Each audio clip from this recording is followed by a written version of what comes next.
Ingat Bung Raffi, pada upacara 17 Agustus di Kota Madia, Solo, Gibran pakai pakaian apa? Pakainya, kalau nggak salah petugas itu pekerja parkir kan? Oh iya. Apa itu maknanya? Nyindir dia. Ya, saya nggak tahu kan. Saya tanya apa gitu kan. Jadi dia ingin nyindir bahwa daripada petugas partai lebih mulia jadi petugas parkir gitu. Kemudian berusaha memegang kepolisian dan berusaha memegang TNI. Paling tidak untuk dua hal ini kelihatan betul Kapolri dan Panglima TNI harus melalui saringan ketat istana, preferensi istana yang main ya. Bukan hanya tingkat itu sekarang, ke bawah juga. Oke. Saya mendengar dengan pejabat setingkat bintang 4 bahwa sampai dengan Kapolda maupun Pangdam-Pangdam pun harus restu. Artinya jenderal ke atas? Khususnya untuk Kapolda dan Pangdam. Jadi selama ini nggak benar dong orang mengatakan kalau Pak Jokowi itu boneka. Dia monster yang sesungguhnya. Dalam tanda kutip ya. Ya bonekanya tidak mungkin bonekanya Luhut.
Assalamualaikum warahmatullahi wabarakatuh.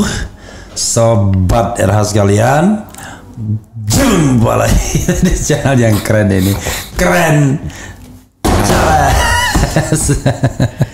Ya saudara sekalian, dengan Pak Gatot Nurmantio. Assalamualaikum warahmatullahi wabarakatuh, Pak Gatot. Waalaikumsalam warahmatullahi wabarakatuh. Ya saudara sekalian, ini belum apa-apa udah ya. Assalamualaikum, apalagi macam-macam gitu sudah. Pak Gatot, makasih sudah datang ya. Sudah datang kembali dan ya, terima kasih saya sudah disampaikan pagi-pagi supaya datang ke sini gitu kan. Saya pikir ada emergency apa gitu kan. Memenuhi undangan RH Channel ya. Karena soalnya masyarakat ini jemaah RH Channel ini pengen dengar juga dari Pak Gatot setelah adanya kepastian hampir ya. Jadi setelah luar biasa gonjang-ganjing, akhirnya Anies Imin mendaftar. Amin. Di tengah waktu itu bagaimana apa istilahnya ya? Pesimisme yang luar biasa. Tiba-tiba Ganjar akhirnya memutuskan Mahfud MD, bukan orang-orang seperti Sandiaga Uno atau Erick Thohir yang disebutkan sebelumnya. Kelihatan betul sepertinya pengen menambah kapasitas di situ ya, ketimbang duitisitas kan gitu ya kan Pak. Tapi nggak tahu juga kita di belakangnya. Kemudian, nah yang terakhir ini semalam sudah pasti juga Prabowo dengan Gibran Rakabuming. Terlepas dari kontroversi Gibran, karena kalau orang hukum tata negara membaca putusannya hanya di endorse oleh 3 orang saja dan mestinya bukan merupakan putusan MK, tetapi amar putusan MK mengatakan elected official, sehingga dengan alasan itu KPU mengeluarkan surat edaran dan itu disambut dengan baik oleh Prabowo untuk mengajukan Gibran. Artinya kita sudah tahu kalau Gibran di Prabowo ya pasti bapaknya di situ juga. Nggak mungkin bapaknya main 2 kaki lagi kan? Dan anaknya yang satunya yang ketua umum partai pasti di situ juga, dan pasti gerbongnya akan ditarik ke sana. Jadi misinya 2, memenangkan Pragib ya kan, kemudian menghadirkan atau meloloskan PSI sebagai partai parlemen. Silakan Pak Gatot melakukan overview dulu secara umum melihat fenomena yang terjadi seluas-luasnya Pak. Silakan Pak. Iya, Bung Refri, ini sesuatu yang saya pikir sangat luar biasa ya. Sangat luar biasa karena boleh nggak volumenya ditinggiin? Iya. Sangat luar biasa ini Bung Refri ya. Mengapa luar biasa? Saya sedikit mereview bagaimana kejadian di Solo. Ketika itu PDI Perjuangan Solo sudah matang dan melaporkan kepada pusat bahwa wali kotanya adalah Teguh dan Sugeng sebagai calon wali kota dan wakil wali kota. Tiba-tiba aturan ini kan sudah baku di PDI Perjuangan. Tidak bisa dirubah lagi kalau sampai seperti itu. Yang bisa merubah hanya satu, ketua umum, yaitu Ibu Megawati. Ketika itu ini saya dapat dari tokoh PDI Perjuangan juga.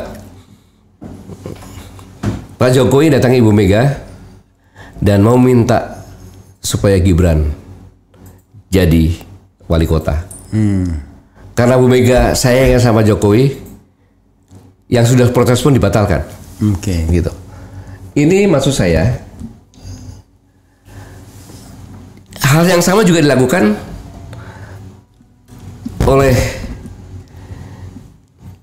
Pak Jokowi di Medan, Bobi, gitu kan. Dari kondisi seperti ini, PDI itu bisa diacak-acak, dengan seorang petugas partai lah, katakan gitu. Nah, dari kondisi seperti ini timbullah pemikiran, siapapun juga yang dekat di sana, pikiran bahwa sesuatu itu bisa dirubah, asalkan yang merubah itu punya legalitas, kayak gitu. Sama juga dengan kejadian hari ini. Kejadian hari ini. Kan sebenarnya yang pertama kali adalah Jokowi lingkarannya inisiatif untuk 3 periode. Ya. Ketua partai sudah aksi, termasuk Caimin juga udah aksi tuh. Iya. Ya, kemudian Erlangga juga sudah, bahkan Ketua DPD Lanya Mataliti, Bahlil, Ketua MPR sudah, Bambang Susatyo, Ya. kan gitu. Tetapi untung ada Ibu Mega yang mengatakan tidak bisa. Konstitusi menyatakan seperti itu gitu. Nah, dari itulah maka muncul apa yang harus dilakukan kan gitu. Dan keputusan Mahkamah Konstitusi ini kalau kita lihat dilakukan tanggal 19 Oktober itu menunggu kekuatan penuh. Itu Bung Raffi. Iya. Ketika Demokrat bergabung, maka SBY aja dukung kok pasti. Oke. Mantan presiden kan gitu. Ketua-ketua partai besar juga mendukung. Ahli hukum tata negara, Iya. kan? Yang ada di situ.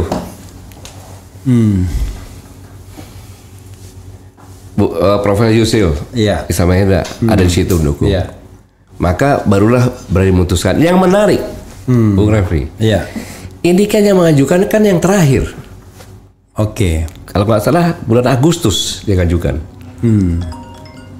Sendirian, Iya. kan gitu. Walaupun semuanya sudah melanggar, pernah mengajukan dibatalkan, kok tiba-tiba mengajukan lagi kan gitu. Iya. Iya. Kemudian juga Mahkamah Konstitusi sudah menyatakan bahwa ini adalah bukan kewenangan Mahkamah Konstitusi, Iya. kan gitu. Tetapi pembuat undang-undang itu DPR kan gitu. Iya. Dan presiden tentunya kan. Iya. Tapi tiba-tiba tanpa legal standing dikasih lah itu. Iya. Terhormat karena ada klausul tambahan, yaitu berpengalaman atau pernah atau sedang menjabat sebagai kepala daerah yang dipilih langsung kan gitu. Iya. Nah, dari sini Bung Raffi belum puas. Belum puas. Setelah diputuskan itu, walaupun melanggar beberapa etika moral dan sebagainya, Bung Raffi lebih tahu lah mungkin kan. Iya. Iya. Belum puas. Orang bertanya-tanya, ini Prabowo Subianto kan gitu. Letnan Jenderal Purnawirawan TNI Prabowo Subianto, mantan Danjen Kopassus, mantan Pangkostrat. Itu tapi memang ini mohon maaf Pak, ini pertanyaan bodoh ya. Itu memang ini kan Pak Prabowo itu kan diberhentikan ya waktu dulu. Iya. Itu masih berhak menyandang purnawirawannya ya? Ya? Masih berhak. Nggak, ini pertanyaan bodoh saya. Iya, pertanyaan bodoh. Cuma kan sementara ini kan. Ya. Sementara ini walaupun diberhentikan, Ya. tapi masih diperlakukan seperti itu. Oke. Jadi, Oke. nah, yang saya sampaikan bahwa Pak Prabowo ini mantan Danjen Kopassus, mantan Pangkostrat. Iya. Orang berpikir betapa dangkalnya strateginya, seolah tidak tahu strategi. Oh ini gawat nih. Silakan Pak. Iya kan gitu. Iya. Tetapi kalau saya jadi Prabowo pun, Iya. saya akan mengambil keputusan yang sama. Mengapa? Menjadikan Gibran sebagai wapres. Mengapa? Iya. Karena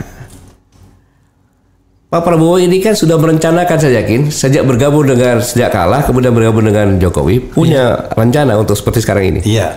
Di ujung, ya kan, secara naluri, saya yakin beliau tidak mau. Iya. Apalagi kondisi terkini. Iya. Tetapi apa? Ketua Mahkamah Konstitusi pernah menyampaikan, Iya. ya kan? Masih menunggu keputusan Mahkamah Konstitusi. Ada yang digugat mengenai batas usia minimum, Iya. dan masuk lagi gugatan yang terkait dengan batas maksimal. Maksimum. Iya, batas maksimum. Iya. Ini umpamanya kalau nanti MK memutuskan bahwa untuk menjadi presiden atau wakil presiden batas maksimalnya 70 tahun, berarti akan ada capres yang gagal. Iya. Ya. Apa maknanya? Maknanya adalah ambil Gibran. Sang paman mengancam Prabowo. Iya. Kan gitu. Iya. Mengancam Prabowo gitu kan. Iya. Lu bisa juga nggak jadi kan gitu. Iya. Makanya kalau lihat kemarin sore pada saat deklarasi kan gitu. Iya. Kan berpacu dengan waktu itu. Maka sore-sore walaupun tanpa Gibran dideklarasikan itu. Gitu. Ini ancaman jangan main-main. Kayak gitu. Dia nggak ngangkat bisa berubah sekarang ini. Ya. Kayak gitu. Karena Mahkamah Konstitusi apapun yang diputuskan adalah final. Semau dia aja kan gitu. Iya. Seperti yang sekarang ini kalau kita kupas tentang masalah etika moral semuanya kan dilanggar. Dengan melihat sekarang ini begitu diketok nggak sampai 1 hari jutaan kan yang berkomentar. Mengecam semuanya kan gitu. Iya. Nah, inilah yang kondisi yang sekarang ini. Ya, tapi kalau jadi mendaftar, bulinya ini bukan ke Mahkamah Konstitusi lagi. Oke. Semua orang bulinya ke arah Jokowi. Oke. Bukan dalam negeri, luar negeri juga. Gitu. Bagaimana Jokowi pribadi atau Jokowi sekeluarga? Terutama Jokowinya ya. Ya, sekarang begini. Satu orang yang nama Pak Jokowi ini, dia bisa memporak-pandakan PDI Perjuangan di Solo dan di Medan. Iya. Sekarang di Jakarta memporak-pandakan negara ini. Kan gitu. Memporak-pandakan negara ini. Kan gitu. Dengan cara seperti ini, gitu. Menarik nih, memporak-porandakan Solo sudah, Medan sudah, dan sekarang negara ini. Di Jakarta negara ini. Iya. Mungkin bukan karena ini bukan pemilihan gubernur DKI. Iya, kan gitu. Oke. Mengapa demikian? Ya kita kan melihat apa yang dikatakan Pak Yusuf Kalla. Kalau terpilih dilantik sebagai presiden wakil presiden, terus ada berhalangan tetap Pak Prabowo. Ini kata JK kan gitu. Dan itu benar. Bayangkan apa yang terjadi. Padahal Pak Jokowi sendiri pernah bicara dalam satu event di mana di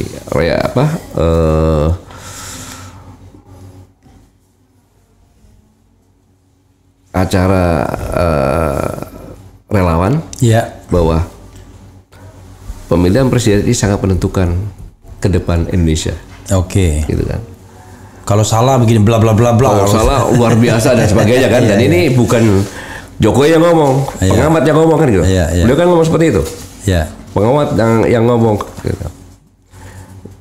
Dan kita bisa melompat menjadi negara maju atau terjebak dalam middle income. Ya. Jebakan ya, Jebakan middle income country, yang seperti di Amerika Latin itu. Ya. Itu dikasih contoh sama Pak Jokowi.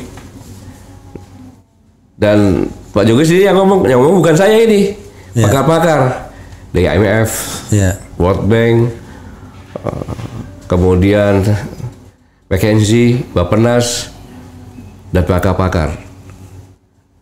Walaupun kita punya bonus obligasi, tapi pemimpin negara ini sangat perlukan. Apa yang terjadi? Apalagi kalau kita melihat, Bung Raffi, suatu hal yang mengerikan.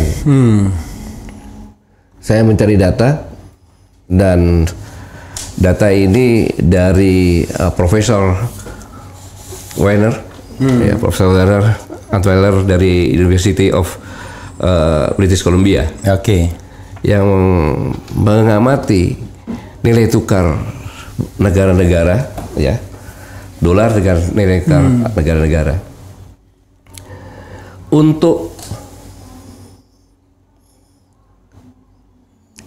Indonesia, ya, rupiah dari tahun 71 sampai dengan 2022 itu tergerus kurang lebih 3.992,78%. Bayangin kenaikannya itu 3.982%.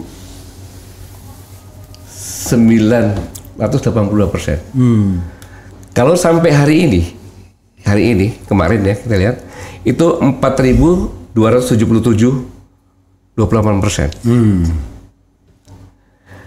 Hanya berkisar 1 tahun saja. Ini kita sudah tekor 284% dari awal nilai dolar tadi itu. Jadi kalau kita hutangnya 7.000, 10 tahun lagi kita tidak bisa bayar pokoknya, itu bisa berlipat berapa kali? Bisa 8 sampai 8 kali kurang lebih. Jadi hutangnya berapa?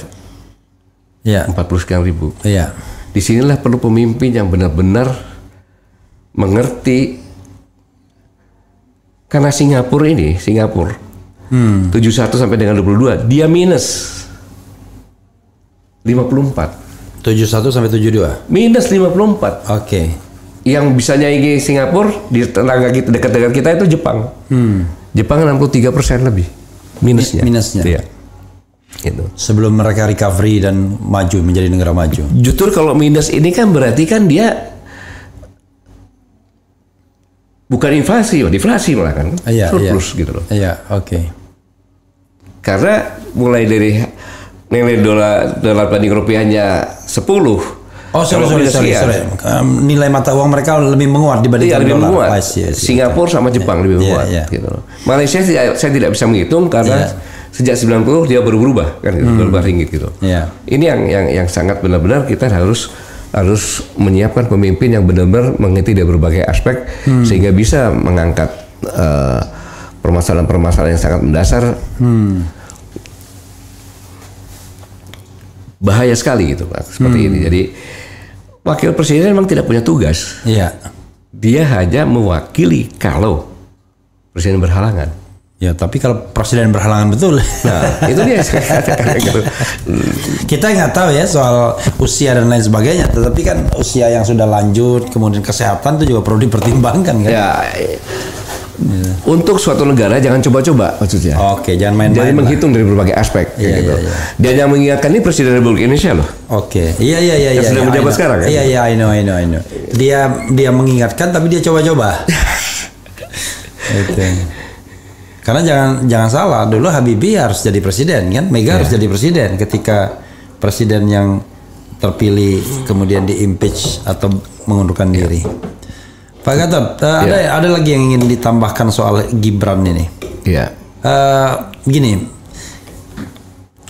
kita ngomong terus terang aja gini, di samping Prabowo itu kan ada orang-orang yang sebenarnya jauh lebih mumpuni untuk menjadi wapres. Ada Erick Thohir yang sudah siap-siap dengan pundi-pundinya dari awal menjabat Menteri BUMN sudah kampanye ya kan, mau jadi calon presiden. Ini cawapres aja lepas.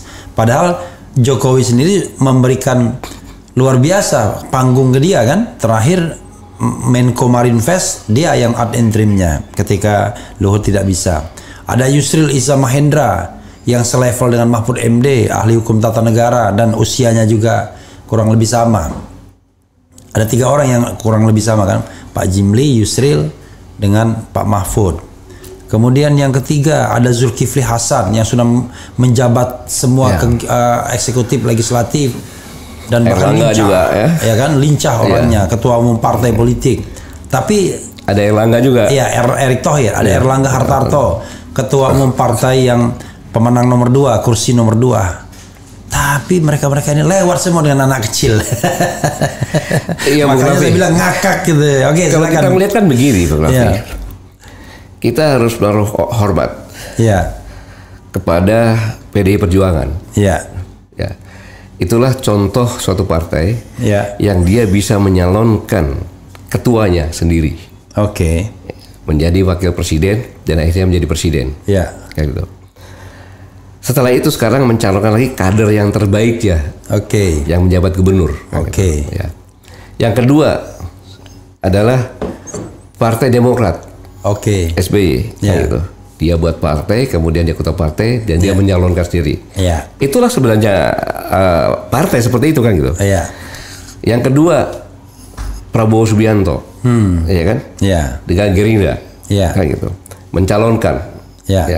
Sampai dengan sekarang kemudian PKB Caimin sekarang mencalonkan sebagai wapres. Partai memang begitu kan gitu. Yang jadi pertanyaan Bung Raffi, Golkar pemenang kedua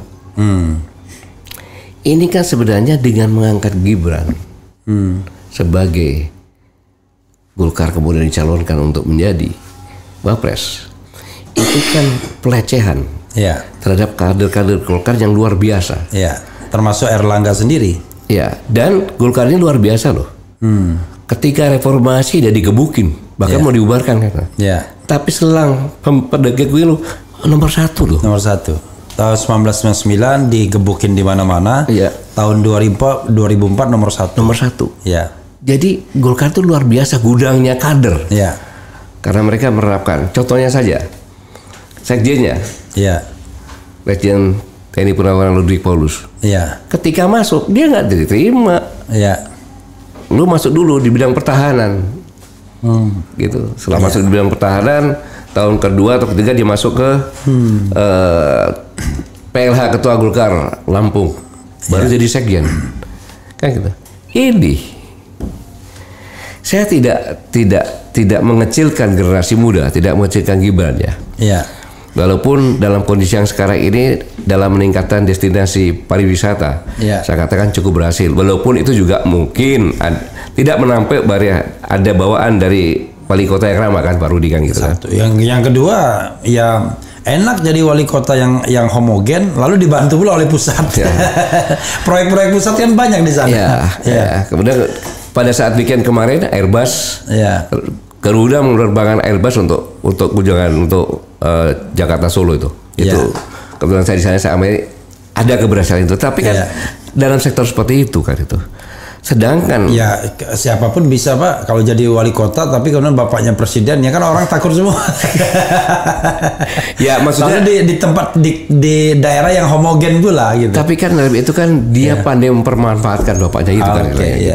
bisa juga. Jadi nah tetapi untuk negara ini 270 sebenarnya lagi 280 juta. Masa presiden nanti waktu pers bilang kalau dia jadi presiden Iya. nanti tunggu bapak dulu, nggak mungkin kan? Ini nasib loh. Iya. Nasib rakyat Indonesia loh ini yang itu yang menjadi kekhawatiran kita semuanya gitu. Ya, oke lah ya. Kalau kita hitung-hitungan Pak ya. Tapi penegasan dulu lah ya. Menurut Pak, tadi kan ada pernyataan dari Pak Gatot yang seolah-olah tidak sinkron. Pak Prabowo blunder memilih Gibran. Iya. Tapi di sisi lain, kalau saya jadi Pak Prabowo, saya pilih Gibran. Ini maksudnya apa Pak? Gini loh, saya katakan tadi kan, Iya. Pak Prabowo itu nolatan nggak ada kembali, nggak ada jalan kembali. Oke. Karena kan diancam sama Ketua Mahkamah Konstitusi. I see. Dia mengatakan masih ada loh satu lagi yang harus saya putuskan hari ini. Ya. Kalau 70 tahun diterima maksimal 70 tahun, masuk ke Prabowo. Oke. Sekarang kita tanya, kalau hari ini Mahkamah Konstitusi menolak permohonan itu, kan masih ada 2 hari lagi untuk cheating. Hah? Kalau memang benar-benar, Ya. benar-benar Pak Prabowo ini, ya kan benar-benar tahu strategi, Oke. ya kan kemudian tahu dampaknya, Ya. orang akan memaki-maki semuanya, kan pengamat politik pun menyampaikan kan bahwa Gibran dengan bergabung Prabowo, dia tidak meningkatkan tapi tidak menurunkan. Ya. Dia katakan baiknya karena apa? Tidak meningkatkan kredibilitas Prabowo, tidak menurunkan kredibilitas Prabowo. Ya. Nah sekarang dengan kondisi sekarang pasti kan menurunkan. Ya. Kayak gitu. Nah 2 hari ini hari yang sangat menentukan. Ya. Iya kan? Tetapi permasalahannya bagaimana Golkar bos, bagaimana PAN bos. Oke. Tapi cukup Gerindra sama Demokrat cukup. Ya. Ngapain takut gitu loh. Ya. Dan itu akan berbalik,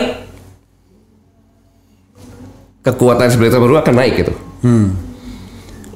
Kalau memilih bukan Gibran. Tapi yang jadi masalah begini, kan orang lain mengatakan berharap poros keempat sebenarnya, Iya, dan kuncinya di Golkar. iya, Kalau Golkar mau jadi calon presiden, maka gampang sekali.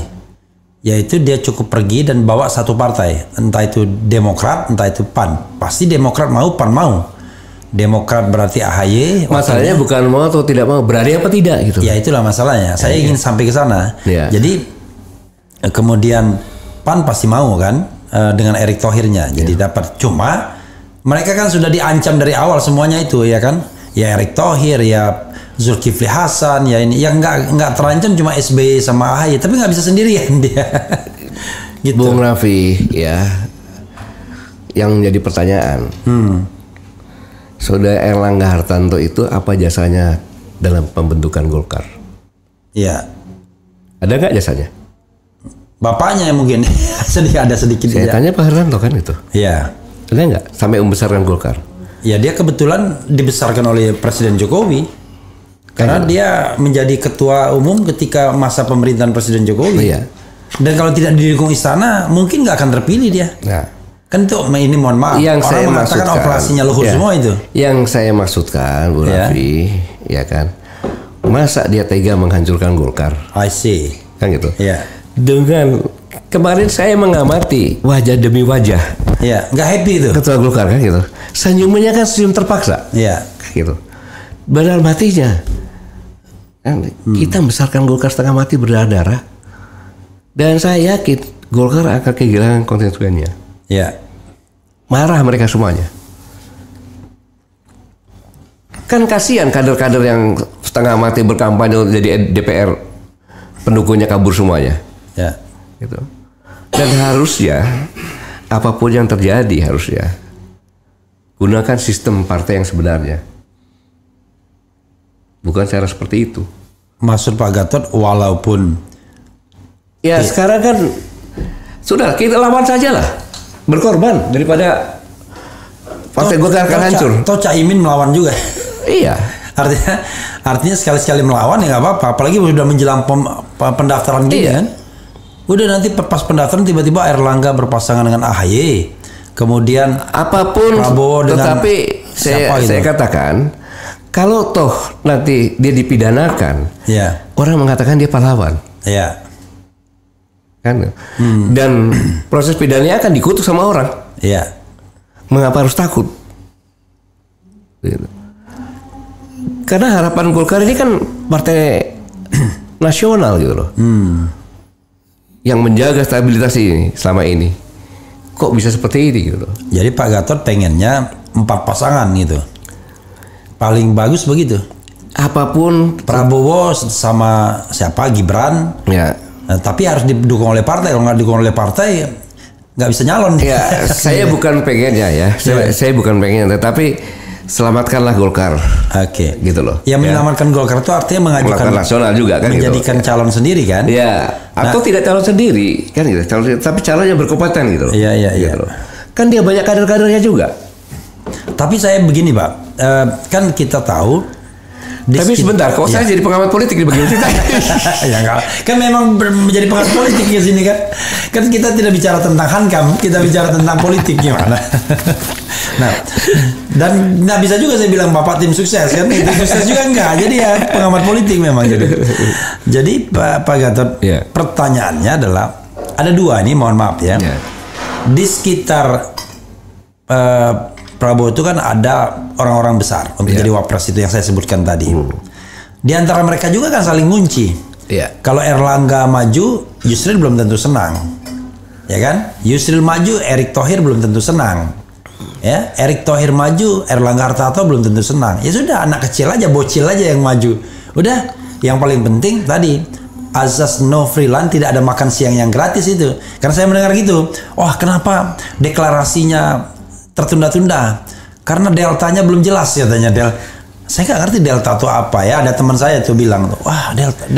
Misalnya ada bilang begini, ada teman gini, nggak ngerti saya apa maksud dia.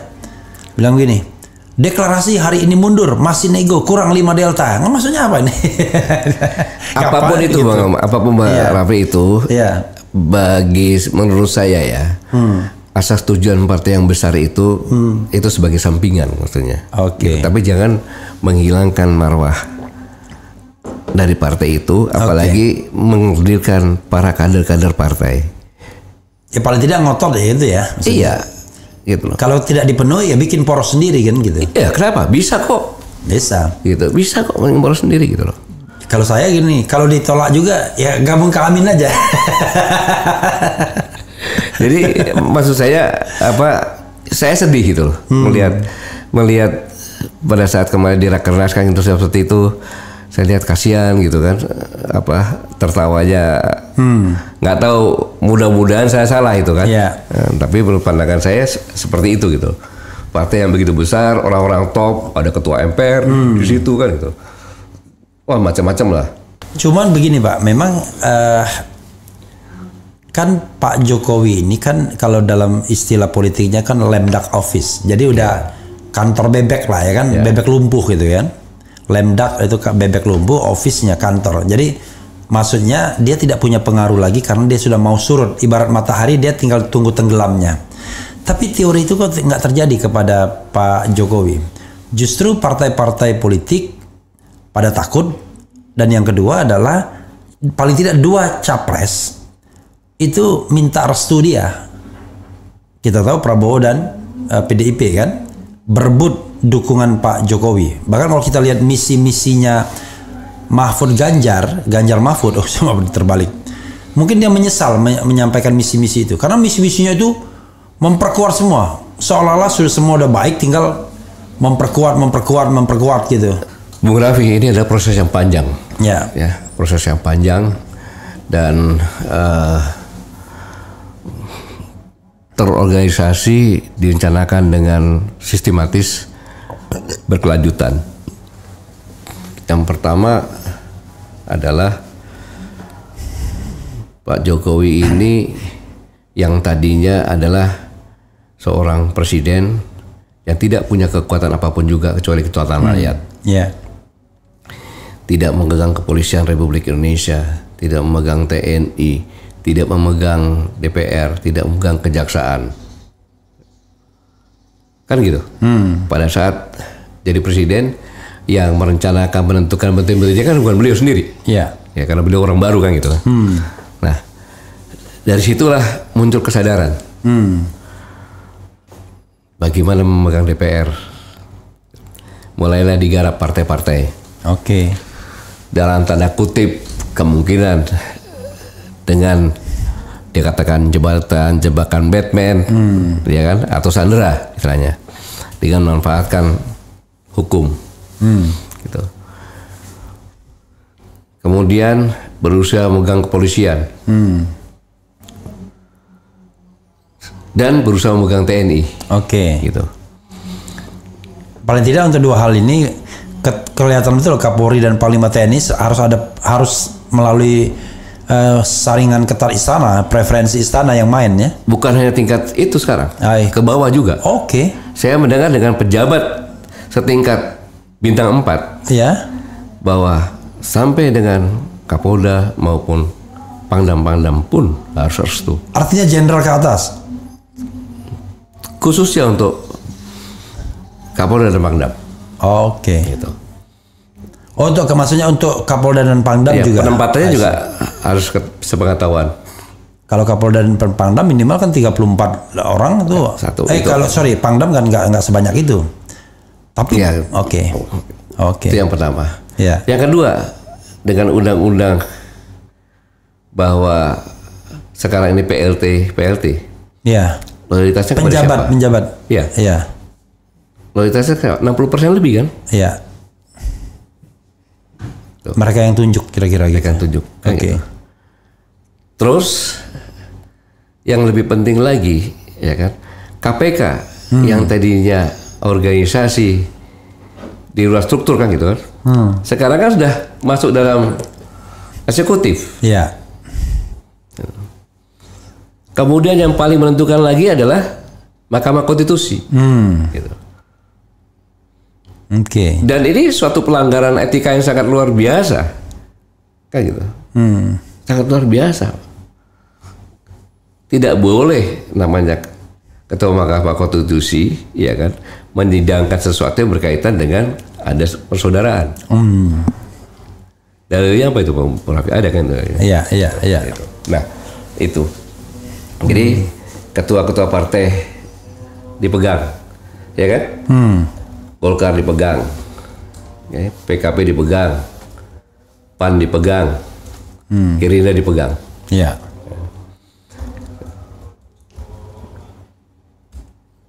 Tapi itu kan biasanya berlaku ketika dia in power. Memang betul-betul lagi lama masa jabatannya. Tunggu dulu, Raffi. Kan? Tunggu dulu. Dalam waktu yang masih ada ini, Dia tinggal buka, dia nggak tinggal nyuruh. Kalau orang-orangnya dia semuanya, Iya. apa? Kejaksaan, bukanlah, tolonglah kejaksaan itu kan dari PDI Perjuangan. Iya. Tapi jam pintelnya mungkin, jam pisusnya mungkin, apa? Wakil Jaksa Agungnya mungkin. Ya. Jadi memang sistem ini memang udah dipegang secara utuh gitu loh. Gitu. Apalagi sekarang ini, maka dengan adanya Gibran masuk, berarti kan masih di situ. Iya. Gitu. Iya. Itulah yang membuat bagaimana caranya bahwa kekuatannya tidak berubah gitu. Ini yang membuat yang tadinya tidak hanya dipegang oleh memegang rakyat, Iya. sekarang DPR dipegang, semuanya dipegang. Karena bagaimanapun juga Kapolri Panglima TNI itu masih harus ditentukan hak prerogatif Istana. 1000% presiden. Kapan dia ganti silakan ganti. Gitu. Oke. Kepala Staf Angkatan sama Ya, juga. minimal masih 1 tahun lagi masa jabatan mungkin ya. Iya, itu yang dengan cerdas. Apalagi Mahkamah Konstitusi sudah dipegang. Oke, tapi ada hal lain yang Selanjutnya lagi, Oke. masih ada lagi ancaman lagi tadi. Oke. Kan gitu. Iya. Begitu tadi Pak Prabowo mau macam-macam. Langsunglah Ketua Mahkamah Konstitusi bicara. Masa Ketua Mahkamah Konstitusi bicara seperti itu, masih ada lagi satu lagi yang batas umur Iya. bisa aja. Kan itu sama aja. Iya. Prabowo, lu jangan macam-macam lu. Kan gitu. Jadi memang trik-trik itu digunakan apa, sehingga kalau ada demonstrasi, itu aja bui-bui saja itu. Gitu. Oke, iya, walaupun saya juga masih merasa heran juga kok menjelang Pilpres kok masih aktif, masih efektif gitu loh. Oke, dia cengkram semua ya. Tapi maksudnya kok cengkraman itu masih efektif hingga saat ini ketika masa kekuasaan dia itu efektif 4 bulan lagi. 4 bulan bagaimana, Bung Roni? Ya, secara teoritis kan nanti kalau Tidak dong, ini serah terimanya bulan Oktober. Pelantikan presiden kapan? Oktober, tapi maksud saya setelah Pilpres nanti Kalau masih ada, ketika masih presiden, masih beliau. Ya, apapun bisa dirubah. Tapi biasanya ya memang, tetapi biasanya kan orang kalau sudah ada presiden yang baru dia melipir dia. Begini, jangan samakan dengan presiden-presiden yang lalu gitu. Oke. Ini barang beda ya. Ini barang beda. Iya. Oke. Saya mau tanya, kalau begitu orang mengatakan Pak Jokowi itu kuat kan karena ada Luhut bin Sarpanjaitan. Rocky Gerung bahkan mengatakan ketiadaan Luhut itu, kita tidak tahu ya bagaimana kondisi Luhut, tapi sampai sekarang dia nggak bisa aktif lagi karena konon pecah pembuluh darah ya di otak, dan itu sangat severe, sangat luar biasa ya, nggak bisa sembarangan tuh treatmentnya. Kalaupun sehat kembali belum tentu seperti semula, makanya ad interimnya Erick Thohir gitu ya. Rocky bilang 2/3 kekuatan kabinet lumpuh. Ini kabinet, dalam konteks kabinet. Menurut Pak Gatot kan harusnya Pak Jokowi tidak sekuat sebelumnya itu, atau melemah? Saya tidak sependapat dengan. Oke, coba silakan kalau tidak sependapat. Saya pernah di dalam. Oke. Jadi justru menurut saya kasihan dengan Pak Luhut. Orang akhirnya berasumsi seperti itu kan. Iya. Yang mendalikan sebenarnya aman kan? Iya. Ya itu dia. Jadi artinya peran Pak Luhut pun bisa digantikan. Tanpa Pak Luhut pun tetap jalan kok, karena trik-trik itu dipegang sendiri kok sebenarnya. Oke. Jadi selama ini nggak benar dong orang mengatakan kalau Pak Jokowi itu boneka. Dia monster yang sesungguhnya. Dalam tanda kutip ya. Ya bonekanya tidak mungkin bonekanya Luhut. I see. Yaudah, kalau gitu saya kalau cuma ownernya itu Pak Luhut terlalu kecil ya. Oke, itu kita bahasa simbolnya luar biasa. Oke, Pak Gatot, secara objektif Pak, tanpa harus ngomong siapa yang unggul dulu ya, mungkin Pak Gatot sebagai orang pernah intel pastinya, tentu Panglima TNI ahli strategi dan lain sebagainya, bisa nggak memetakan plus dan minus dari 3 pasangan ini? Mungkin terserah mau dari manapun, silakan Pak Gatot. Sekarang secara agak dekat sedikit Pak. Ya, agak dekat. Jangan terlalu jauh. Saya tadi biografi ngantuk kan saya. Jadi gini. Ya. Secara hitungan biasa dulu ya. Ya. Biografi. Pak Jokowi itu pada saat Pilpres itu perolehan suaranya berapa? Pilpres tahun berapa ini? Terakhir itu ya 54% dia kalau nggak salah. 53 lah ya. Iya 53 ya, 53, sekian. Ya. Berarti kan Prabowo 46 kan? Iya. Oke. Sekarang taruhlah 50% yang tidak suka dengan Pak Jokowi. Oke. Taruhlah tinggal 26 lah. Iya. 52 saja kan gitu. Iya. Pak Prabowo dari 46. Taruhlah yang tidak suka karena Pak Prabowo bergabung dengan Jokowi 60%. Iya. Ya kan? Masih sekitar 17% kan. Iya. Ya. 17 ditambah 26 berapa? 43. Putaran kedua masuk dong.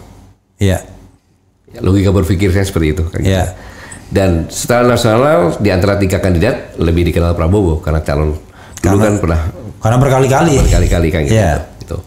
Itu dari segi. Dan pendidikan politik tingkat bawah belum tentu nyampe yang isu-isu seperti ini. Kan itu yang pertama. Sehingga 2 putaran pasti terjadi. Iya. Kalau berdasarkan itu terjadi seperti itu ya. Oke. Sekarang hitungan partai. Oke. Taruhlah mesin partai semuanya bekerja. Iya. Oke. PDI Perjuangan paling cuma 26 kan? Dengan P3. Iya. Iya kan? 26 atau 27 kan? Itu pun kalau dia tidak gembos ya. Enggak, taruhlah semuanya mesin partai berjalan sesuai dengan itu perolehannya. Jadi Ganjar bisa dapatkan 26 kan? Iya. Dengan partai saya bicara mesin partai. Iya. Ya. Ya cuma maksudnya PDIP pada waktu itu kan karena ada faktor Jokowi juga sedikit kan, tapi ini Jokowi udah hilang nanti. Iya. Let's say tetap dia. Iya. Taruhlah tetap seperti itu, cuma 26 maksud saya. 26, gitu. iya. Ya. Kemudian Pak Anies. Iya. Ya. Pak Anies berapa itu? PKB, berapa Nasdem, berapa PKS? Lumayan juga itu. Kalau tidak jumlah sampai kursi, 30. Kalau jumlah kursi PKB ke tidak sampai 30%. 58. Sekarang gini aja. Nasdem berapa persen? Yang jelas Nasdem 59 kursi. 58 kursi jadi 117 157 kursi. Itu lebih gede dari PDIP. Iya. Lebih gede tapi dari tidak PDIP. sampai 30%. Iya, lebih gede dari PDIP. Karena PDIP kan saya tahu jumlah kursinya 128 ditambah 19 ya. 128 tambah 19 cuma 140-an. Nah, sementara Amin itu 167. Jadi dari jumlah kursi itu masih banyakkan ini. Masih banyakkan apa? Masih banyakkan Amin dari jumlah kursi. Ya, saya punya datanya nih. Ya.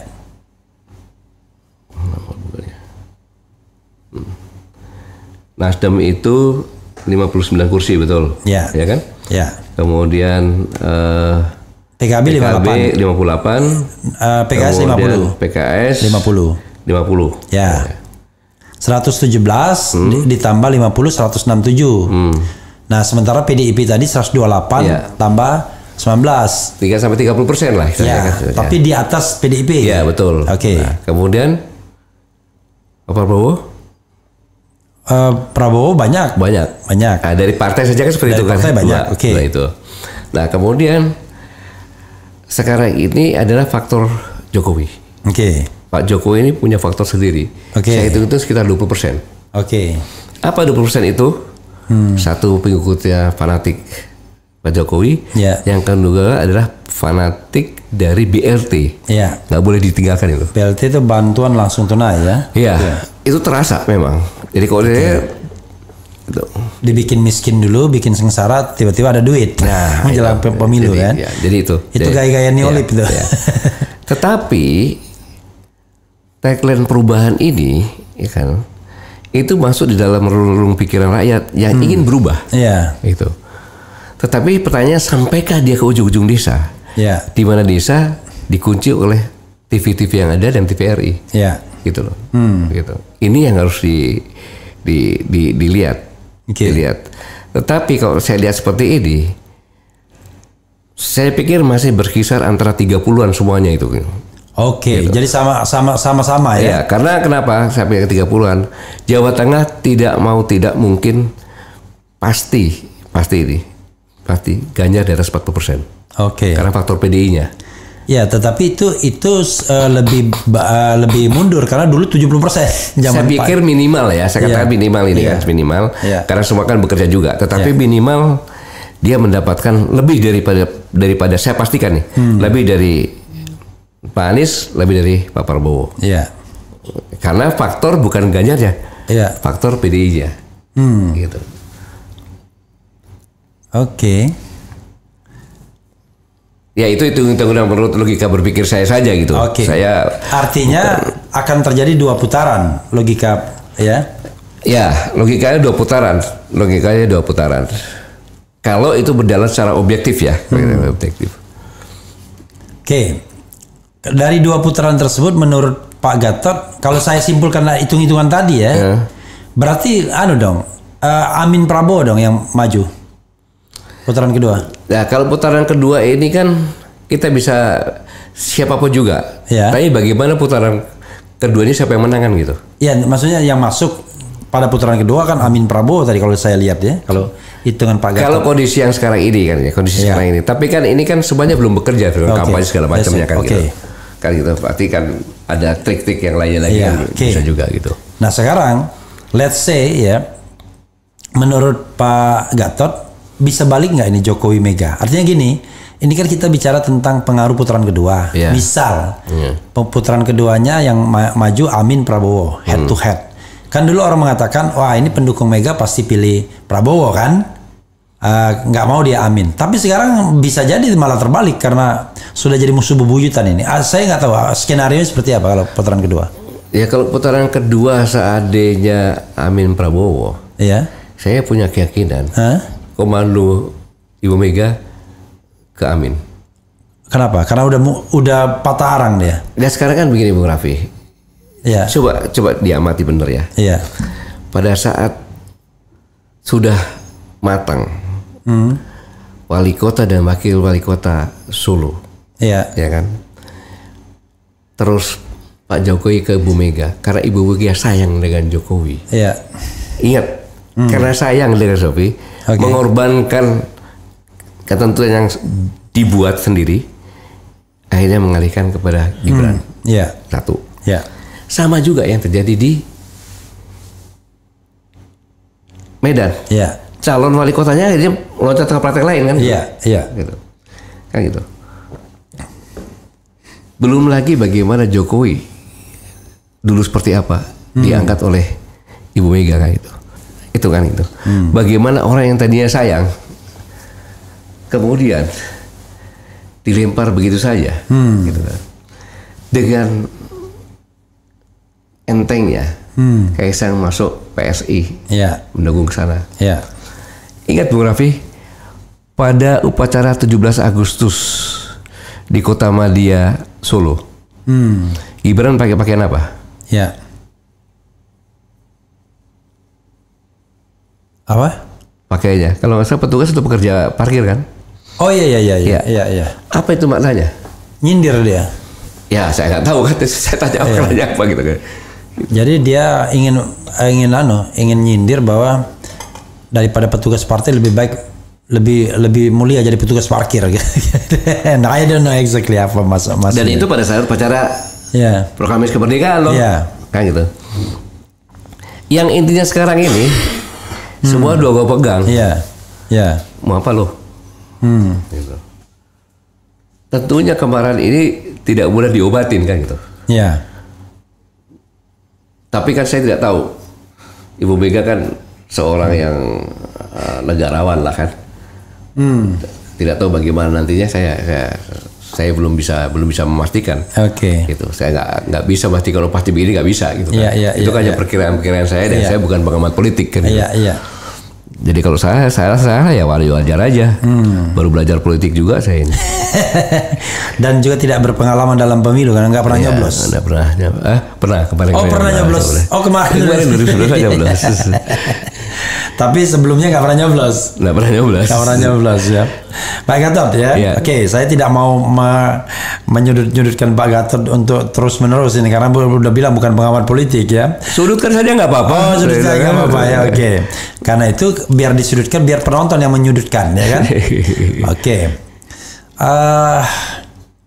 Saya bacakan beberapa hal yang barangkali Pak Gatot entah gimana cara menjawabnya, itu terserah Pak Gatot. Ini yang relevan. Tolong ini yang relevan. Militan ABW, tolong ketegasan Pak Gatot bagaimana terkait dukungan. Apakah benar Pak Gatot seperti podcast sebelumnya akan mendukung orang yang punya partai dan punya uang sendiri, artinya tidak dikendalikan oligarki alias wowo ya, tanda tanya. Nah, kemudian Pilpres bakal 2 putaran, Anies kalah di putaran kedua. Ini oleh pendukung Pak Jokowi ya. Pak Gatot pantas jadi Menko Polhukam, nggak usah dijawab. Saya kira Menko Polhukam tidak lebih besar daripada Panglima TNI.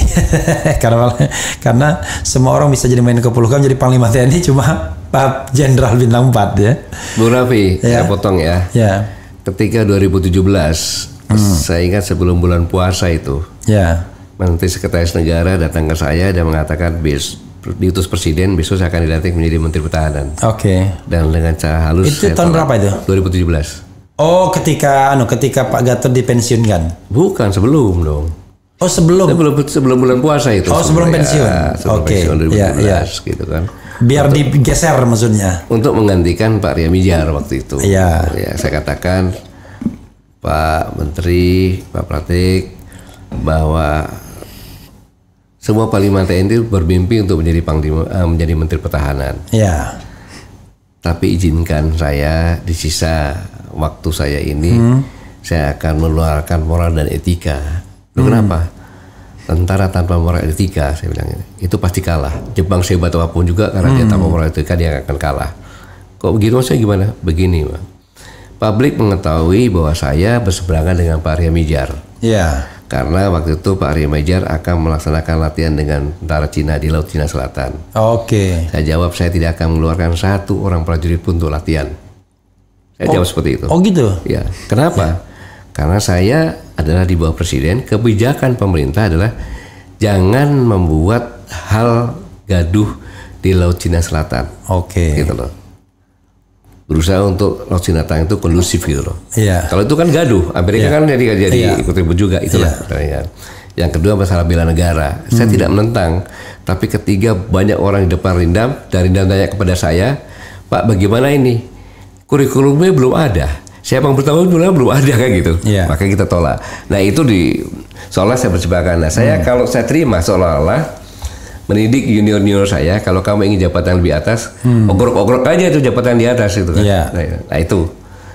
Jadi kalau untuk jabatan-jabatan itu bukan yang saya kejar gitu. Oke, itu clear ya.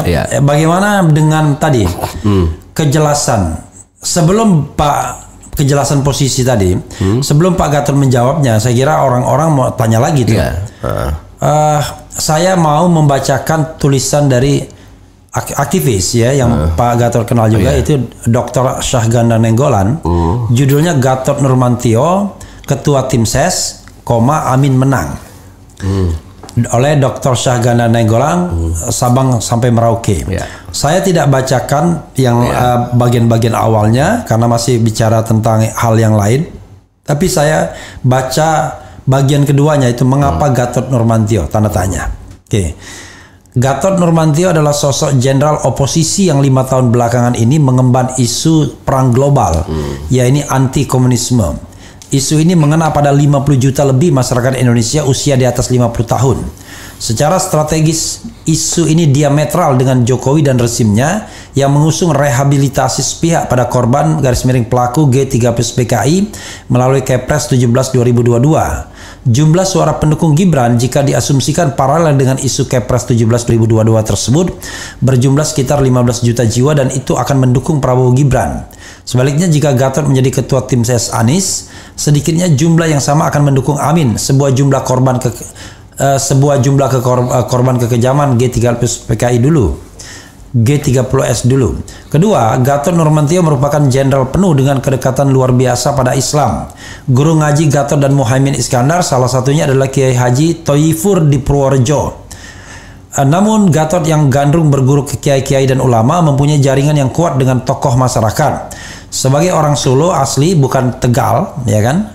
Maupun mantan Danrem Bogor dan Panglima di Jawa Timur, Gatot memiliki pengetahuan bagaimana mengorganisir kekuatan di sana. Ketiga, Gatot dipersepsikan dekat dengan Tommy Winata. Tommy Winata kabarnya adalah salah satu dari 9 naga yang paling disegani di Indonesia. Namun bagi Gatot, Tommy adalah sosok nasionalis yang kerjanya hanya menjadi supporter seumur hidup bagi eksistensi tentara nasional. Gatot tidak pernah menjadi anak buah Tommy. Kepada saya, Gatot pernah mengatakan bahwa dia mengenal Tommy ketika Tommy masih naik sepeda motor dan antri untuk ketemu Jenderal Idris Sudrajat. Sekali lagi, Gatot bukan anak buah Tommy, bahkan Gatot mendukung ide negara di atas kekuatan dan kepentingan konglomerat. Sosok yang demikian kokoh pada Gatot Nurmantio adalah pilihan utama bagi Amin jika mau menang. Hal ini pun saya ungkap di publik karena beberapa hari lalu saya membaca di media Gatot bersedia mundur dari kami, Koalisi Aksi Menyelamatkan Indonesia, jika dilamar Amin sebagai tim ses. Tentu saja banyak kekhawatiran bahwa rezim akan memblokade Amin jika bergandengan dengan Gatot. Namun sebagai ahli strategi saya meyakini perang segitiga Capres-Cawapres bukan era lalu lagi. Sejak pendaftaran Capres-Cawapres ke KPU maka situasi berubah. Kekuatan rezim terbelah, fokus semua adalah masing-masing memenangkan calonnya. Demikian pemikiran saya ini, salam perubahan dari Danau Toba. Ini gara-gara kayaknya nulisnya sambil berenang ini. Oke, tadi ada Pak Gatot seolah-olah kok ke Prabowo juga tadi yang katanya harusnya begitu-begitu yang punya partai dan lain sebagainya. Silakan Pak Gatot menjawab sebanyak-banyaknya. Oke. Saya tidak akan membantah apapun. Silakan Pak. Terima kasih Bang Saganda Nenggolan atas tulisannya. Kemudian saya sampaikan saya tidak berpihak kepada Pak Prabowo. Hanya saya sampaikan bahwa Pak Prabowo itu kemarin itu di dalam tekanan yang sungguh luar biasa karena Ketua Mahkamah Konstitusi yang mengatakan masih ada satu lagi. Kalau 70 tahun itu diiyakan maka ada salah satu calon presiden. Itu kan ancaman. Maka deklarasi kemarin sore itu untuk menunjukkan paman ini loh ponakanmu udah jadi pasangan saya kan begitu. Nah kemudian kalau tadi kan contoh-contoh partai saja gitu loh, contoh-contoh partai yang partai itu kan sebenarnya yang ngajukan calon presiden ya dari kader-kader partai ya ketua partainya kan gitu logika berpikirnya gitu. Kemudian untuk masalah keberpihakan bahwa yang menentukan pemenangan itu bukan tim sukses ya. Yang pokok menentukan adalah sosok presiden dan wakil presiden tersebut. Makanya kan selama ini kan wakil presiden pun jadi penentu juga begitu loh. Jadi saat ini saya ulangi, saat ini saya belum menentukan saya ada di mana. Oke. Bang Anies sahabat saya sama-sama waktu di kabinet kan gitu.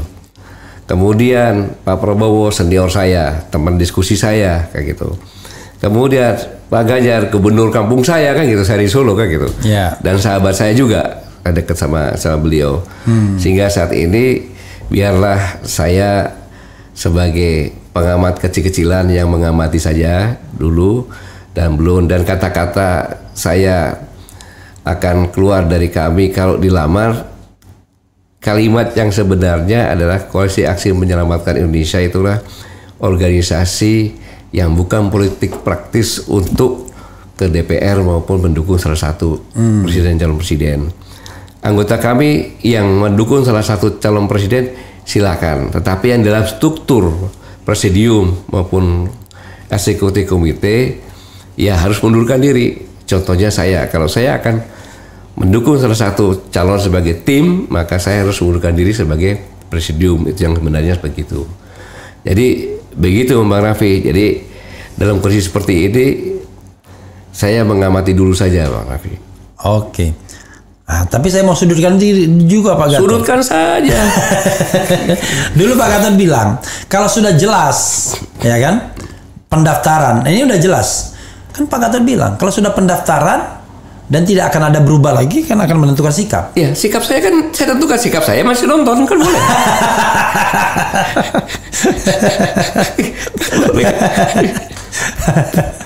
Ya, oke. Jadi ada lagi sudutkan, silakan lagi sudutkan. Sikapnya lagi. masih nonton ya. Gitu loh, sobat era sekalian, sikapnya masih nonton. Masih berada di luar pagar. Tapi pagar mana Pak yang terdekat? Yang terdekat mudah-mudahan pagar perubahan, mudah-mudahan ya kan. Oke. Yang bilang bubar mohon maaf, amin dah daftar ya. Tapi Pak Gatot sebenarnya oke, kalau Ganjar udah pasti daftar ya kan, karena waktu itu sama-sama Mega 128 kursi dia tentu. Prabowo ya tinggal gandeng satu partai ingin daftar. Tiba-tiba yang Sagani kan Amin kan Anies kan hampir nangis tuh di Nasdem ketika dia sebelum datang ke KPU itu, sebelum ke KPU dia ke Nasdem ngomong, dan di situ dia kemudian mengungkapkan isi hatinya yang luar biasa, dan dia menangis pada waktu itu. Bagaimana susahnya hanya untuk mendaftar saja, dan akhirnya mendaftar. Komentar Pak Gatot? Iya, namanya mau jadi presiden begitu tuh nggak susah, ringan lah. Kan gitu. Jadi presiden loh kan gitu. Jadi justru rintangan-rintangan itu menjadi indah. Kan gitu. Kan gitu, rintangan-rintangan menjadi indah. Itu cobaan memang harus dilalui gitu kan. Gitu. Dan saya pikir Pak Anies tegar juga menghadapi itu. Pada saat dia menangis, bukan menangis karena sedih, menangis karena bersyukur kan itu sebenarnya. Karena terharu ya. Terharu aja gitu. Ada lagi? Ada lagi nih. Silakan. Orang mengatakan sebenarnya gini, kalau kita bergaul dengan tim Amin ya, dia selalu mengatakan mereka yakin kok menang, dan mereka buktikan ketika membuat acara yang tanpa mobilisasi, tanpa bayar ya, tapi mereka bisa menghadirkan massa yang begitu luar biasa di Makassar, di Sidoarjo. Kemarin di KPU, bahkan ini mohon maaf tuh, Ganjar Mahfud aja numpang, ya kan? Nah, dan itu adalah massa organik yang genuine dari bawah. Kita lihat tuh partisipasi itu kayak Jokowi 2014. Tapi orang mengatakan ini kan kecurangan, ini akan menentukan segalanya. Termasuk Pak Gatot bilang nanti ujungnya di MK nanti kan, gitu.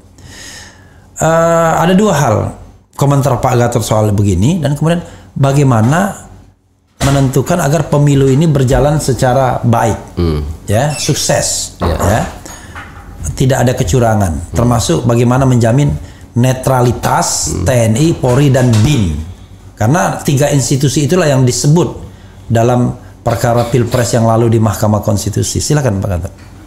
Iya, baik. Jadi ini yang menjadi berat, menjadi berat karena melihat dari moralitas ya Ketua Mahkamah Konstitusi dengan memutuskan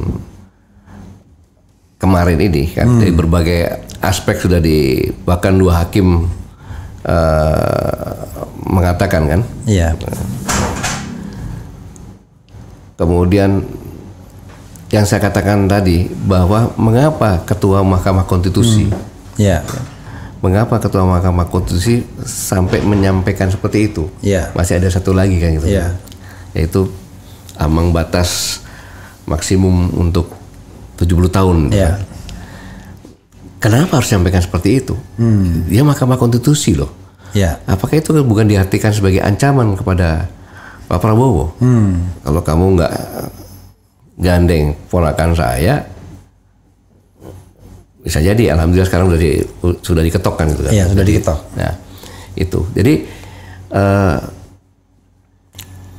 peran Mahkamah Konstitusi itu harus diselesaikan sebelum berlanjut.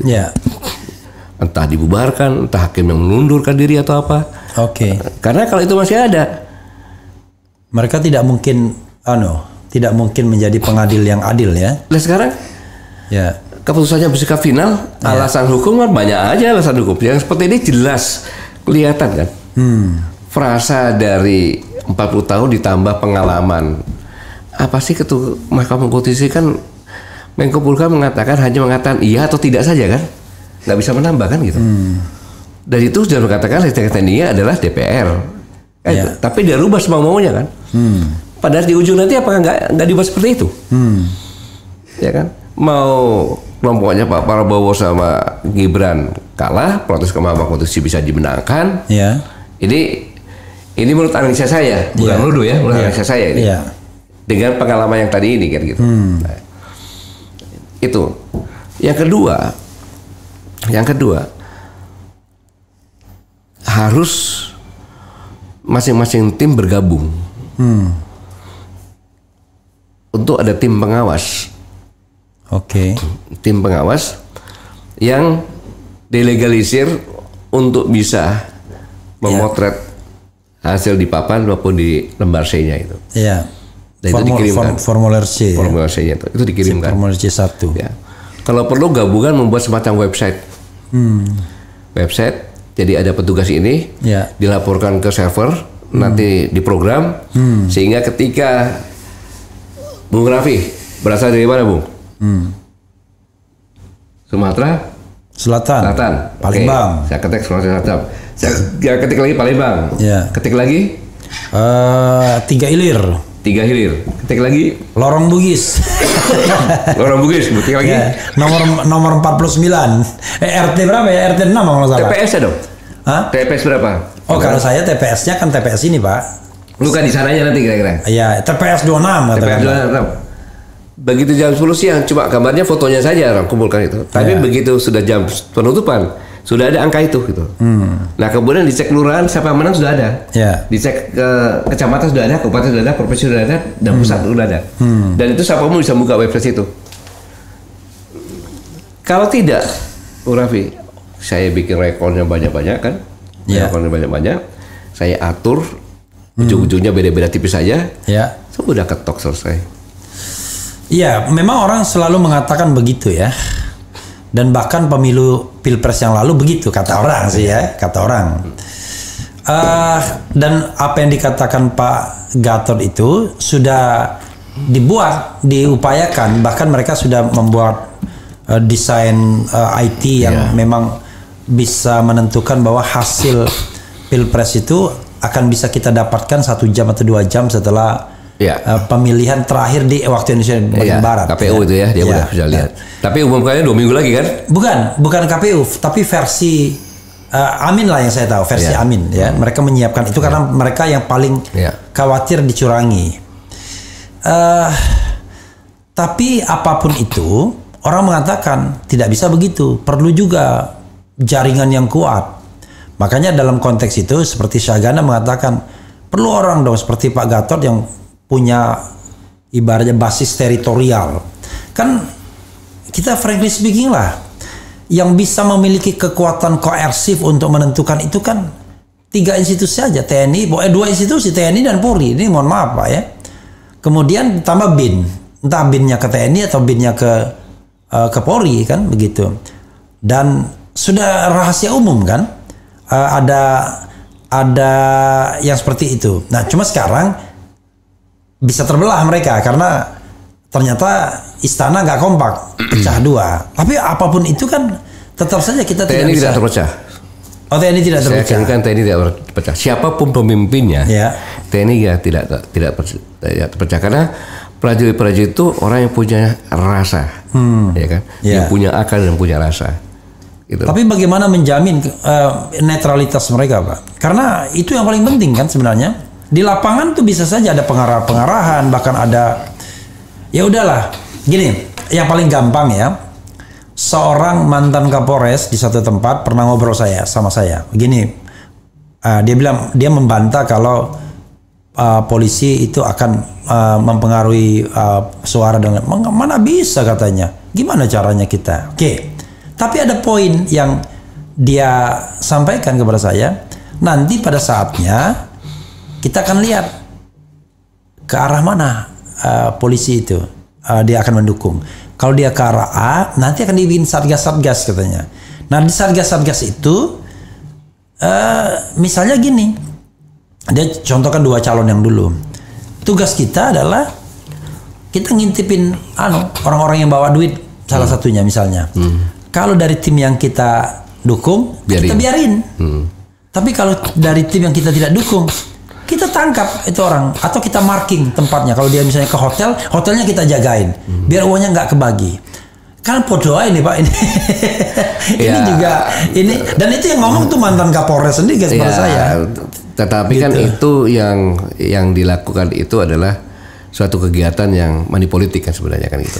Ya paling tidak kalaupun tidak money politik, dia membiarkan orang money politik, membiarkan tim yang dia dukung, lalu dia mencegah orang lain yang bawa karung duit juga. Tapi saya kira TNI tidak seperti itu. TNI tidak seperti itu. TNI sudah belajar banyak. Dengar dong, ini dari senior nih, Pak Yudo Margono. Pak Yudo kan. Tapi Pak Yudo pensiun loh. Ya tetapi kan begini, Pak Yudo membuat tema ulang tahun TNI. Banyak orang protes tuh, kenapa TNI patriot kan ya, patriot yang menjaga demokrasi. Gitu. Harusnya kan menjaga NKRI. Tapi saya pikir itu tidak salah, karena saat sekarang ini yang paling penting adalah salah menjaga demokrasi, hilang juga NKRI kan. Gitu. Maka dari pesan ini saya yakin udah sampai ke ketika walaupun diganti pun, ya kan. Kalau nanti Panglima TNI-nya akan memerintahkan untuk tidak netral, ya kan, untuk tidak netral, walaupun diperintah di atas netral, pasti Prajurit tidak akan nurutin. Karena satu sudah melanggar, etika, Sabta Marga, Sumpah Prajurit. Gitu. Pak Gatot, ini kan kita tahu bahwa Pak Yudo Margono ini akan pensiun pada bulan November. Secara teoritis bisa nggak Panglima TNI itu diperpanjang? Bisa. Berapa bulan? 1 tahun. Terus 1 tahun lagi. Ya. Dulu Pak Endiatur Sutarto pernah kan? Jadi bisa jadi kemungkinan Pak Yudo. Ya tergantung presiden. Iya, maksudnya bisa aja diperpanjang. Bisa aja diperpanjang. Gitu. Pertanyaannya adalah, kalau Pak Yudo Margono menunjukkan netralitas, ya saya ganti dong. Yang kira-kira kamu mau nggak? Berpihak kepada Gibran kalau saya angkat, gimana? Saya yakin kalau Pak Yuri tawari seperti itu, dia minta pensiun. Pak Yudo nggak mau, yang baru. Yang baru pun sama. Sama. Pak Gatot yakin betul TNI netral, Sabta Margais. Begini Pak. Banyak juga kan TNI yang main politik. Ya banyak juga pelacur politik banyak saya akui gitu kan. Tetapi saya melihat ini kan yang calon-calon penggantinya ini, mereka kan udah umurnya di atas 50. Istilahnya kok saya bilang udah bobo tanah gitu kan. Pasti dia ingat akan sumpahnya. Ketika dia Letnan 2 mau dilantik pernah disumpah. Saya bersumpah demi Allah di atas Al-Quran. Jadi tidak akan sembarangan mengambil keputusan, hanya tinggal berapa waktu lagi gitu. Mudah-mudahan mereka ini termasuk orang-orang yang selalu ingat itu gitu. Kalau yang di penggantinya orang muda gimana? Penggantinya orang muda yang baru 50 awal. Ya sama kan, udah lebih 50. Tapi masih muda itu. Memang masih muda. Kan biasanya dia 58 kan? Dari sisa waktunya seperti itu. Artinya kan masih 6 sampai 8 tahun. Gini Pak, misalnya orang melihat ini kita pakai teori. Kalau kita lihat jatah-jatahan, harusnya ini balik lagi ke angkatan. Nggak ada jatah-jatahan. Iya, kalau misalnya pergantian tuh angkatan udara. Tapi let's say di angkatan udara Pak Fajar Prasetyo pun pensiun pada bulan Februari, Pak Fajar Prasetyo yang Kasau KSAU. Kemudian kalau Pak Dudung November udah pensiun, Pak Yudo Margono November juga. Kalau dari KSAL lagi, rasanya biasanya kalau berdasarkan pakem nggak mungkin rasanya. Ya berdasarkan pakem kan, kita kan bicara pakem Pak. Nggak pakem. Jadi saya ingatkan saja bahwa Panglima TNI itu 1000% hak prerogatif presiden. I know. That's okay. Mau pakai darat, laut, udara semua maunya dia. Gitu. Nah orang kemudian berpikir, sekarang Pangkostrat menantunya Pak Luhut. Ya. Ya kan? Kalau kita pakai jalur situ maka Pangkostrat bisa jadi KSAD. Ya. Tapi kalau ada sejarah polisi, setelah dia jadi jenderal penuh, tiba-tiba bisa aja dia diangkat jadi Panglima TNI, kan hak prerogatif presiden. Hari ini contohnya Pak Maruli jadi Kasat, Ya. ya kan? Hari ini presiden mengajukan untuk sebagai Panglima TNI boleh. Boleh. Jadi misalnya pagi Tidak ada ini pelanggaran apapun juga. pagi ini jadi Kasat, sore 1 jam nanti kemudian, kalau sore 1 jam kemudian. 1 jam Iya, boleh itu. Dan saya yakin, Ya. Letjen Maruli tidak sama dengan mertuanya. Gitu ya. Ya. Oke, Letjen Maruli. Coba kita lihat Maruli Sitompul ini kelahiran berapa ini? Tahun 70 kalau nggak salah dia. Iya, masih muda dia, 92, angkatan 92. Maruli Simanjunta. Maruli Simanjunta ya? Ya, minimal masih 4 tahun minimal itu. Dia usianya 53 tahun sekarang. Iya kan, saya bilang minimal. Dia sama usianya sama saya kurang lebih. Saya tua sebulan dibandingkan dia. Iya. Jadi 53 tahun, masih 5 tahun lagi dia. Kalau dia jadi Panglima TNI kan masih banyak dia, masih satu periode presiden kalau dipertahankan terus kan. Ya, dia kan prajurit yang meniti karirnya dengan tangga yang benar gitu istilahnya. Oke. Pak Gatot, apalagi yang mau disampaikan sebelum saya memberikan kesempatan closing statement? Jangan sampai nanti Pak Gatot pulang ke sini, waduh saya belum menyampaikan itu. Apalagi yang perlu dilakukan saya gitu. Oke, coba kita lihat dari sini ya. Ya. Oke, apalagi ya? Ya tadi, tapi kalau tadi udah dijawab ya soal ini. Gini, sebenarnya kalau kita lihat kan ada upaya untuk juga melibatkan ex-TNI. Saya terus terang, saya termasuk orang yang protes. Kok bisa ya ex-TNI Polri baru pensiun berapa bulan, tiba-tiba langsung terjun ke politik, jadi wakil ketua tim sukses lagi. Kan rasanya kan nggak elok gitu, karena dia kan masih ibarat ikatan itu kan masih kalau kita bicara, kalau saya misalnya sama Rocky harusnya ada jeda. Misalnya jeda 3 tahun, tapi yang paling bagus itu jeda 5 tahun. Ini enggak, baru pensiun berapa bulan langsung ceglek. Boleh saja, udah rakyat biasa kok dia. Iya, tetapi kan bagaimanapun Kalau kayak itu kenapa kok dia dibolehin milih? Iya, tapi ada pengaruh juga kan, Pak. Biasanya orang ada jeda itu, diberikan jeda. Gini loh, selama dia di ini negara hukum secara positif kan. Kalau nggak ada aturan yang melarang, jadi oke. Jadi menurut Pak Gatot, Pak Andika yang menjadi wakil ketua tim ses Ganjar, kemudian Pak Gatot Edi yang menjadi Wakapolri, menjadi wakil ketua tim ses Ganjar, itu secara etik baik-baik aja, oke-oke aja. Tidak melanggar satupun etika. Oke, it's okay. Nah, saya ingin kepastian ya, berarti tidak melanggar etika, walaupun saya mengatakan dari kacamata demokrasi ini agak ngeri-ngeri sedap. Iya, tinggal ajukan saja orang yang pensiun sekali nggak boleh itu. Karena begini asumsinya Pak, orang itu ya merekrut dia itu kan tidak hanya karena dia itu punya personal achievement. Orang berharap bahwa dia bisa mempengaruhi TNI aktif kan? Ya, TNI aktif yang terpengaruh sama dia itu yang bermasalah. Iya. Kan gitu, itu yang bermasalah. Dan saya yakin tidak akan tuh. Kita lihat aja nanti. Oke. Nah, kalau saya sudah terus lama-lama saya ditempel oleh Pak Gatot. Kata Pak Gatot, saya udah lama gak menempelin prajurit. Silakan aja kalau bisa bikin marah saya gitu. Oke, Pak Gatot, sebentar ya. Apa ada lagi nggak ya?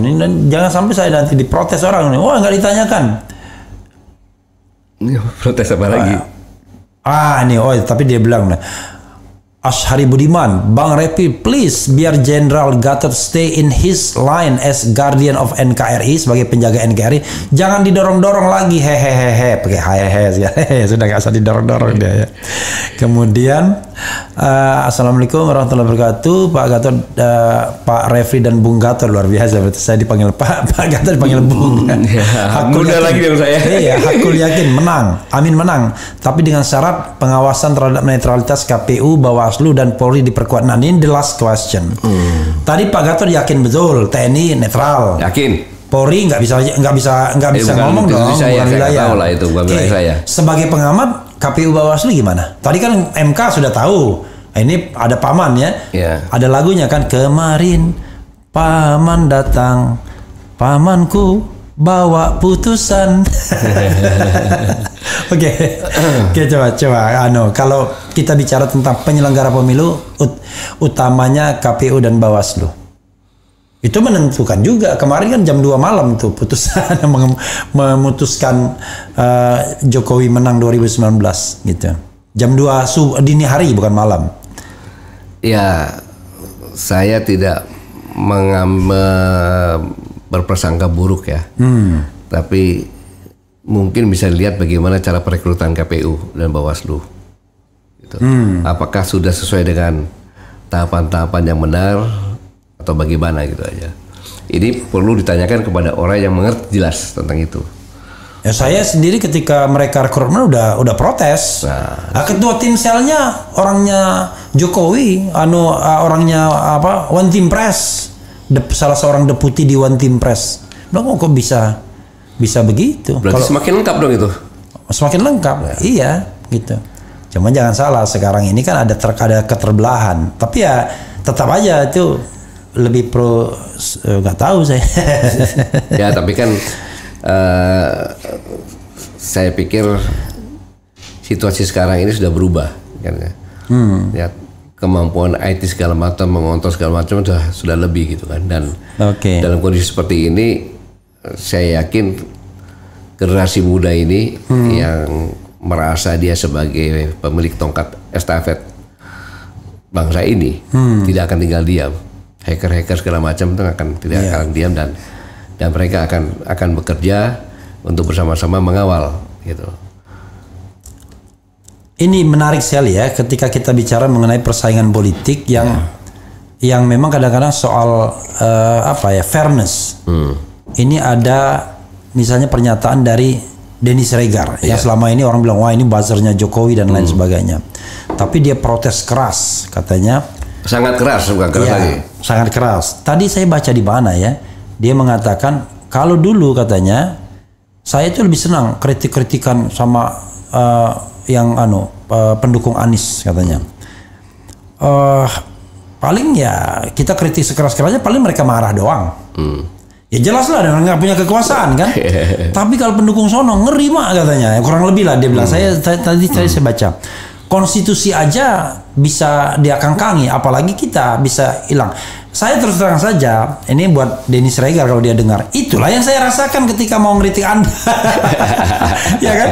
Anda dulu dengan Ade Armandonya, dengan kelompok ada yang orang bilang CTV gitu. Itu Anda memang seenak-enak udelnya aja ngembat orang kan. Karena Anda nggak berpikir, Anda nggak mungkin ditangkap, Anda nggak mungkin persekusi. Paling kita cuma marah atau ini.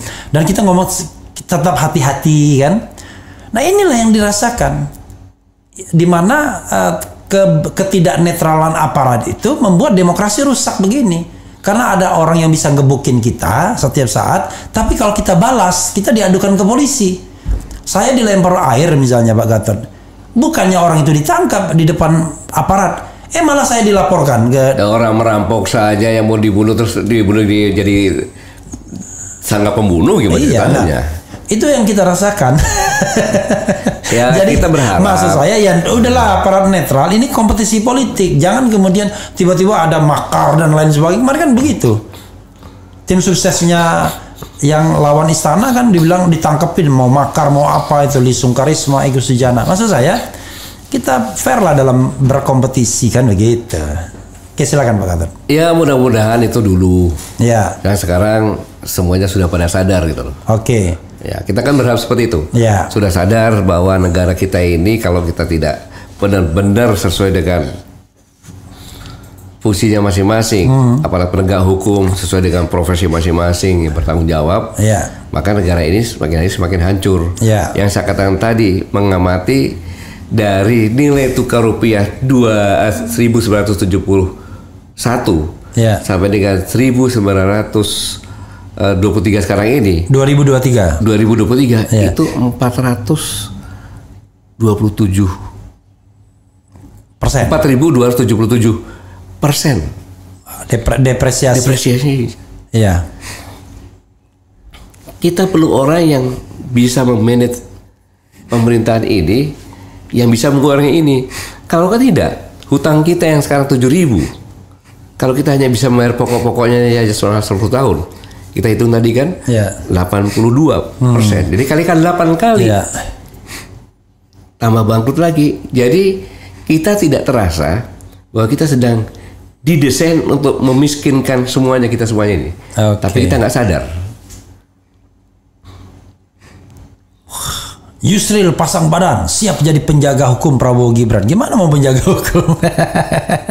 Nggak usah jaga, udah pegang aja, pamannya selesai. Bagaimana mau jaga penjaga hukum? Dia putusannya meragukan aja, dia tidak kritik gimana? Dia kritik dulu pertama penundukan hukum kan, habis itu dia kritik, nggak benar tuh PSI apa ada nepotisme. Itu pada putusan pertama. Ternyata setelah siang dikabulkan. Kan awalnya kan ditolak. Dikabulkan juga awalnya kan nyampaikan kalau terjadi penyeludupan konstitusi kan. Iya. Karena pada waktu itu dia berharap masih ada peluang. Ya that's politician ya kan. Berat juga Pak kalau begini caranya Pak. Hidup kita ini tidak ada kawan, tidak ada lawan, yang ada kepentingan yang abadi kan gitu. Astagfirullahalazim. Itu. Ini. Silakan Pak. Doa apa pertanyaannya kok silakan gitu silakan kan? Statement akhir nih. Kalau memang tapi jangan lupa Pak, statement akhirnya selengkap-lengkapnya sampai maghrib. Silakan statement akhir Pak. Saudara-saudaraku sekalian, sebangsa setanah air, bahwa bangsa kita ini dulu terkenal sebagai bangsa kesatria, patriot. Tapi hari demi hari sekarang ini kita dipertontonkan banyak pecundang-pecundang yang melecehkan itu, ya kan? Kita bisa lihat beberapa hakim, bukan mahkamah konstitusi, beberapa hakim, ada 5 hakim konstitusi yang melakukan seperti itu. Saya kadang-kadang iri kalau melihat seperti di Jepang pada tanggal 1 Maret 2021. Ya. Surat kabar Reuters memberitakan kalau juru bicara Perdana Menteri Jepang, Makiko Yamada, mantan Menteri Dalam Negeri, mengundurkan diri karena malu ketahuan ditraktir makan di salah satu restoran mahal dari seorang pengusaha yang juga Menteri Luar Negeri Jepang, Seiji Maehara, juga mengundurkan diri pada tanggal 6 Maret 2011 setelah ketahuan menerima donasi dari politik dari seorang warga Korea tetangganya sebesar 50.000 yen atau 5,2 juta. Gitu. Kini publik melihat bahwa Mahkamah Konstitusi sudah menjadi alat kekuasaan yang mengkhianati eksistensinya sendiri. Ya sebaiknya hakim-hakim itu mengundurkan diri. Sehingga kita semuanya ibarat akan bertanding itu punya percaya diri bahwa kita akan menang kalau kalah secara objektif gitu. Jadi yang saya katakan sekarang ini, dari semua yang ada sekarang di Honda ini, minim sekali dipertontonkan edukasi, minim sekali edukasi. Yang adalah caci maki dan contoh-contoh yang tidak moralitas. Dan ini sangat berbahaya untuk generasi muda. Maka wajar kalau generasi muda yang dikatakan boros demokrasi ini, mereka sekarang apatis. Bukan karena apatis mereka tidak mau, karena mereka frustasi yang tontonan sekarang ini. Masih ada waktu untuk kita sama-sama membalik. Karena bagaimanapun juga sangat disayangkan kalau generasi muda yang jumlahnya 54% lebih ini, mereka tidak ikut dalam pesta demokrasi ini. Karena mereka mengatakan ini bukan pesta, ini pesta kotor. Apa yang katakan pesta lebih banyak pelacurnya, pelacur politik dan lain sebagainya. Ini pesan yang bisa saya sampaikan, Bu Raffi. Ada orang marah ya silahkan sajalah. Tapi ini harus saya sampaikan agar generasi muda kita ini bisa mendapatkan edukasi dalam situasi yang seperti sekarang ini. Ya, oke. Situasinya kan tidak menguntungkan. Mereka tidak memberikan contoh yang baik ya. Bagaimana kekuasaan itu seolah-olah segalanya. Menjadi pejabat itu seolah-olah segalanya. Atau jangan-jangan kesempatan untuk mendapatkan harta dengan jabatan itu segalanya. Satu saya katakan, ya, bahwa negara ini diobok-obok oleh satu keluarga. Oke. Lalu imbauan untuk generasi muda ya, masa golput Pak? Enggak dong. Walaupun kondisinya seperti itu, bagaimana imbauan terhadap nanti pilpres? Generasi muda, kalau ada golput diam saja, justru Anda lah yang akan menikmati kediaman ini dengan hancurnya bangsa ini. Maka berpikirlah dengan jernih, mengamati dengan jernih, dengan penuh keyakinan. Datanglah nanti di TPS, pilihlah sesuai dengan hati nuraninya. Jangan dipengaruhi oleh apapun juga. Anda punya pengetahuan yang luar biasa, bisa mengecek, cek and recheck semuanya. Pilihlah yang terbaik, yang punya harapan ke depan. Oke, saudara sekalian, memang Pak Gatot sudah dari awal mengatakan sampai sekarang masih di ring. Entah nanti pertandingan sudah berlangsung, beliau tiba-tiba ke tengah ring, tapi tetap nonton juga. Kalau Bapak ke tengah ring tetap nonton, nanti digebukin orang. Kena lemparan, paling tidak kena lemparannya. Tapi apapun sikap seseorang harus kita hargai ya, dan kita lihat hari-hari ke depan. Tapi harapannya, biarlah saya bebas berbicara. Ya. Kalau saya berbicara menyerang Pak Anies, bukan berarti saya tempatnya Pak Prabowo. Menyerang Pak Prabowo bukan berarti tempatnya Pak Ganjar. Menyerang Pak Ganjar bukan berarti tempatnya Pak Anies. Jadi saya punya keleluasaan untuk berbicara gitu. Oke. Ya, mudah-mudahan hal ini menjadi pembelajaran bagi kita semua. Dan yang jelas kalau ditanyakan ke Refli Harun, ya pilihlah Amin. Tapi ditanyakan ke Pak Gatot, pilihlah yang baik. Sesuai dengan hati nurani. Sesuai dengan hati tidak dipengaruhi oleh uang dan apapun juga. Nah, karena bagi Refli Harun yang baik itu ya Amin. Ya, itu saja saudara sekalian. Wassalamualaikum warahmatullahi wabarakatuh. Waalaikumsalam warahmatullahi wabarakatuh. Cadas.